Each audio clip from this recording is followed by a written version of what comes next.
Hi, it's Element39 again and welcome back to my channel. In this video, we'll be talking about silicon and in particular its use in glass. Let's get started.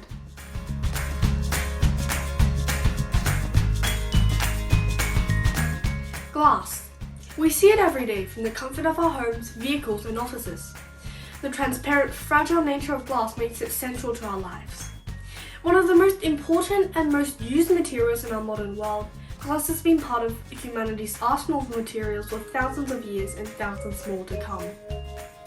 The earliest forms of glass were the natural glasses formed out of high heat and sand.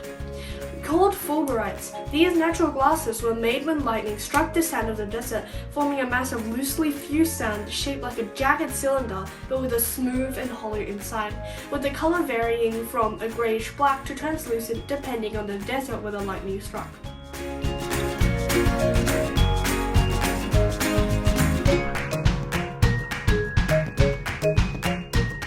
There was also obsidian, which was formed when lava cools down extremely quickly, forming a brittle, opaque, black glass that the societies of the Bronze Age used, which fractured into clean, sharp edges, making it an ideal choice when making weapons.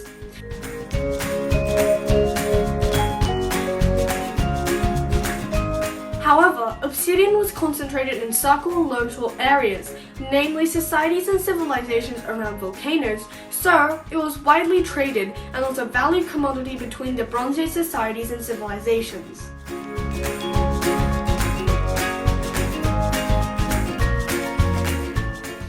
The art of blowing and spinning glass into intricate shapes, called glass blowing, first originated in Mesopotamia and was later brought to Egypt via trade routes.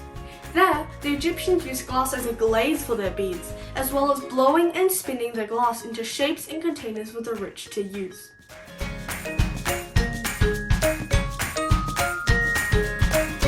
The next technological advancement happened when the Romans discovered flux in the form of natron, or sodium carbonate, a salt that the Egyptians used to preserve their mummies, that is a part of many commercial glasses today. The flux lowered the melting point of the silica, making it easier to produce as well as shape and mold. The Romans spun glass into a variety of intricate shapes, making various cups, jugs, and wine glasses out of the material.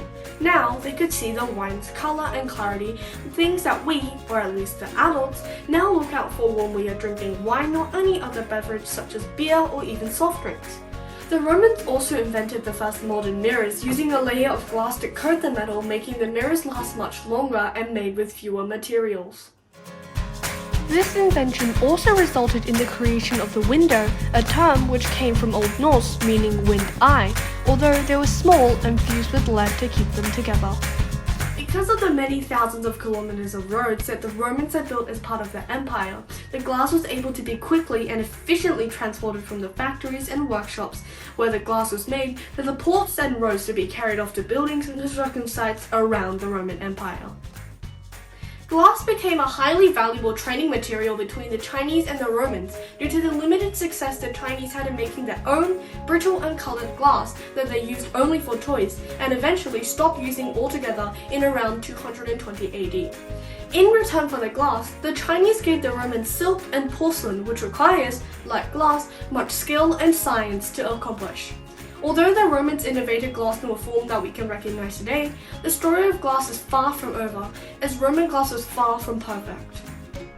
Roman glass's biggest problem was the fact that their glass has an abundance of bubbles. This not only affected the clarity of the glass, making it aesthetically unappealing, but also weakened the glass significantly. The atoms in the glass would be normally bonded haphazardly, but nonetheless bonded together.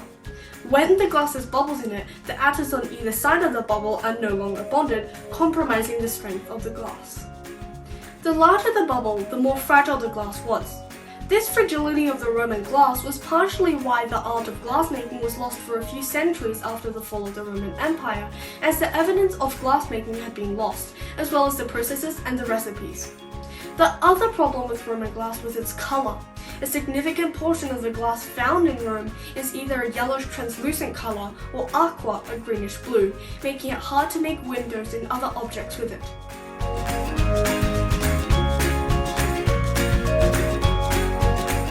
However, glass proved to be too valuable to have been lost completely. It provided protection against the elements, especially rain and snow, which made it desirable to the colder northern European countries such as England and France. And although the glass made in those times was small, in order to achieve a consistent clarity and strength, glass could also be made into a variety of shapes and colors, revolutionizing the architecture of European cathedrals. Glassmaking went from a fairly useless, low-rank skill to a highly coveted position as a craftsman called a glazier. The use of glass in containers and tableware was also not forgotten. The nobility often used glass to drink out of, as with the Romans. However, the same problems appeared. There was often a mass of bubbles in the glass, as well as unwanted coloration in the form of brown/yellow hues, giving the glass an unwanted color that defeated the purpose of using glass. For much of the Middle Ages and well into the 17th century, the best glass was made on an island in Venice called Murano. Murano was the source of Europe's most sought-after glass, making a large range of colored and clear glasses from millefiori, glass beads with various patterns resembling flowers, and latimo, an opaque white glass that was made to mimic the appearance and feel of enameled porcelain. However, Murano was not known as Europe's glass center just because of the multiple colored glasses that they produced there, but instead because of Cristallo, a colorless glass made in Murano.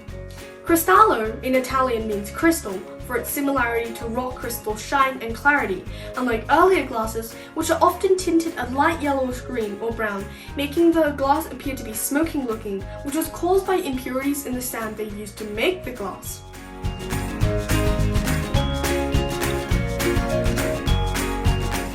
This was the clearest glass in Europe, making it highly prized in all social circles. Its recipe was closely guarded, making it only more valuable as competitors tried and tried again to make Cristallo, only to fail as many times as they tried. Its secret was the use of manganese dioxide in the glassmaking process, which removed the green color caused by iron dioxide impurities in the glass, as well as making the glasses extremely thin, making it seem all the more transparent. For centuries, the Cristallo glass would remain as the most valuable and transparent glass Europe had ever seen until 1674.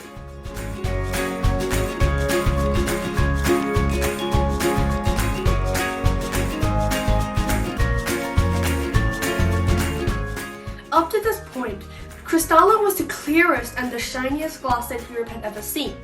However, in 1674, lead crystal glass was invented by an Englishman by the name of George Ravenscroft, which had a higher refractive index than normal glass and therefore looked prettier to the eye, as well as lowering the temperature at which it needed to be heated at to soften and shapen it. It was accidentally discovered by using lead oxide to solve a problem known as chisel, where the imbalance in ingredients would lead to small cracks in the surface of the glass, as well as an oily surface and feel, which made it less appealing to consumers. The result was both a glass that was pretty and expensive to produce. The resulting glass had a pleasant ring to it when flicked due to the denser structure provided by the lead oxide in the glass, a test still used nowadays to differentiate the crystal glasses and either high-quality glasses from the lower-quality plain silicon dioxide glasses.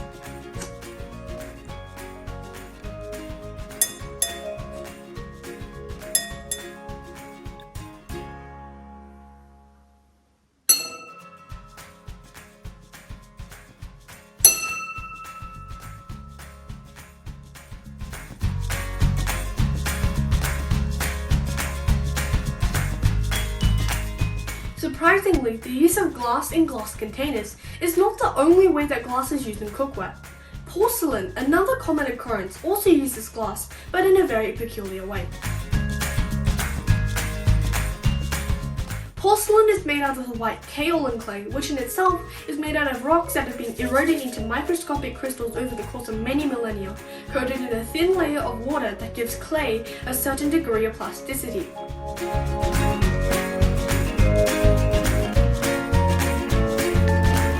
Rocks, as said before, are partially made out of silica. When this silica is fired in the oven, two very significant changes are happening to the silica inside. As the temperature increases, the water in the clay evaporates, leaving holes where the water used to be between the small crystals in the clay. This is the reason why mud crackles in the sun, as the water that used to hold the mud together has evaporated, causing the mud to contract, crackling in the process. However, at the temperatures in the kiln, the silica in the clay starts melting, filling in the gaps where the water once was. Aside from making the porcelain stronger and more durable, the glass coating also makes the porcelain waterproof. The cup now, when flicked on the rim, will produce a nice bell-like ring, showing that the glass has filled in all the gaps where the water once was. If, however, the glass has not filled all the gaps, the remaining air in the porcelain will insulate some of the sound, making the sound duller and less clear. This results in the porcelain cups and plates' pleasant ring and pure white look.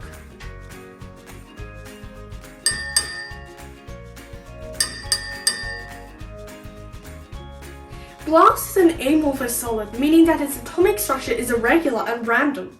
Glass, like quartz, is made out of silicon dioxide. Like ice melting into water, when quartz is heated to its melting point, it liquefies. As it cools down, the glass doesn't reform like how water and ice do, but instead, as the silicon dioxide loses energy, it bonds in irregular ways, forming glass. The trouble is that, without the clear-cut crystal bonds that form quartz, the glass becomes brittle and easier to break, as well as softer and easier to scratch. Commercial glasses, which comes with additives such as soda or sodium carbonate, which lowers the melting point of the glass, but it also makes it prone to breaking when quickly transferred from a cool place to a hot one, or vice versa.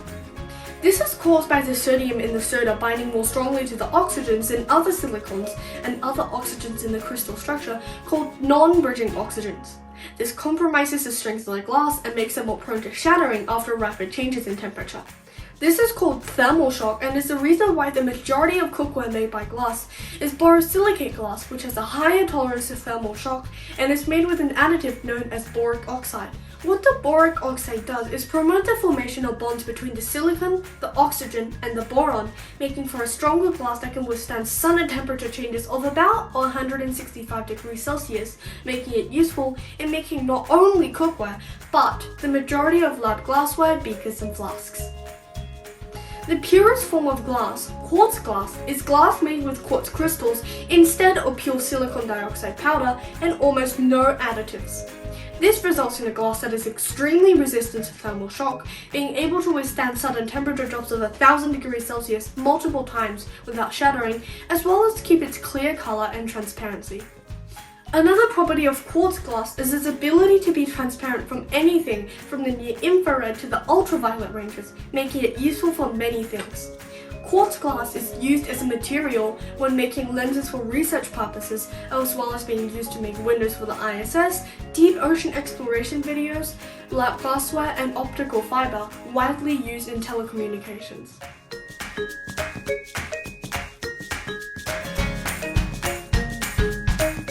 Hi, it's 11:39 again, and thank you for watching this video.